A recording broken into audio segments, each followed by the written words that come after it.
నెల్లూరులోని వైకుంఠపురం సమస్యల్ని త్వరలో పరిష్కరిస్తామని మంత్రి పొంగూరు నారాయణ తెలిపారు. ముంపు వాసులకు ఇచ్చిన మాట ప్రకారం నారాయణ 5వ వార్డులో పర్యటించారు. ఇంటింటికి వెళ్లి గిరిజనుల సమస్యలను తెలుసుకుని వారి సమస్యల పరిష్కారం కోసం అధికారులకు ఆదేశాలు జారీ చేశారు. వర్ష ముంపును గురయ్యే 22 ఇళ్లను గుర్తించామని, సమస్యను త్వరలోనే పరిష్కరిస్తామని నారాయణ హామీ ఇచ్చారు.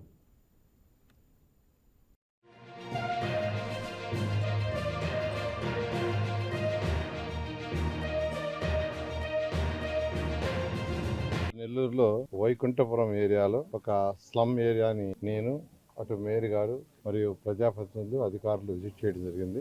ఎందుకంటే ఒక 1 వీక్ బ్యాక్ ఏరియాకి వచ్చినప్పుడు వాటర్ ఏదైతే ఉందో ఆ యొక్క ఎన్టీఆర్ సుజలని ఇనాగ్రేషన్ చేయడానికి వచ్చినప్పుడు ఇక్కడ లోకల్ నాయకులు, సార్ వర్షం వస్తే మొత్తం నీళ్ళలో ఉంటున్నాం, ఇల్లు సగం మునిగిపోతున్నాయి, వాటికి మార్గం చూపించమని అడగటం.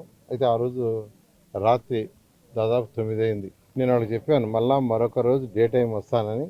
ఆ ఉద్దేశంతో ఈరోజు మేయర్ గారిని అధికారులు తీసుకొని ఇక్కడ రావటం చూశాను. సో ఒక 22 ఇళ్ళు దాదాపు వర్షాలు వస్తే నీళ్ళలో ఉంటున్నాయి. అయితే ఇప్పుడు అధికారులకు చెప్పాను, అసలు ఆ ఇళ్ల పట్టాలు వాళ్ళకి ఇచ్చిన పట్టాలు కావచ్చు, ప్రొఫెషనల్ సర్టిఫికేట్ కావచ్చు, ఏదైనా కానీ ఏ క్లాసిఫికేషన్లో ఉన్నాయో వెరిఫై. నిన్న ఉదయమే విశాఖపట్నంలో లక్ష్మీపురం అనే ఒక స్లమ్ 177 మంది ఉన్నారు. ఒక్కొక్కరుండే ఇంటి ఏరియా ఎంత అంటే 6 చదరపడుగులు లేదా 5 చదరపడుగులు, దాదాపు 50 ఏళ్ళ నుంచి ఉన్నారు. 177 మందికి అక్కడ పీపీపీ మోడల్లో ఆ ఏరియా మొత్తాన్ని డెవలప్ చేసి వాళ్ళకి 25 అంతస్తుల 30 అంతస్తుల కట్టి ప్రతి ఒక్కరికి ఒక మంచి హౌస్ ఇచ్చే విధంగా నిర్ణయించాము. దానికి యాక్చువల్గా ఎమ్మెల్యేలు, అక్కడ ఉన్న ప్రజాప్రతినిధులు, అక్కడ ఎవరైతే నివసిస్తున్నారో వాళ్ళందరూ కూడా ఏకగ్రీవంగా యాక్సెప్ట్ చేశారు.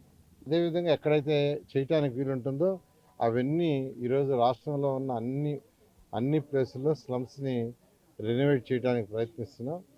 ఆ నేపథ్యంలో ఇప్పుడు వచ్చి చూశాను. ప్రస్తుతం ఉన్న పట్టాలు ఏదైతే ఉన్నాయో వాటిని స్టడీ చేసి అవి ఏ క్లాసిఫికేషన్ కింద ఇచ్చారు నేను స్టడీ చేయమన్నాను. అది స్టడీ చేసిన Hi, నేను మీ Raj Tarun. Please subscribe to YK TV. This is Viraj Ashwin. Please subscribe to YK TV Network. Please watch YK News.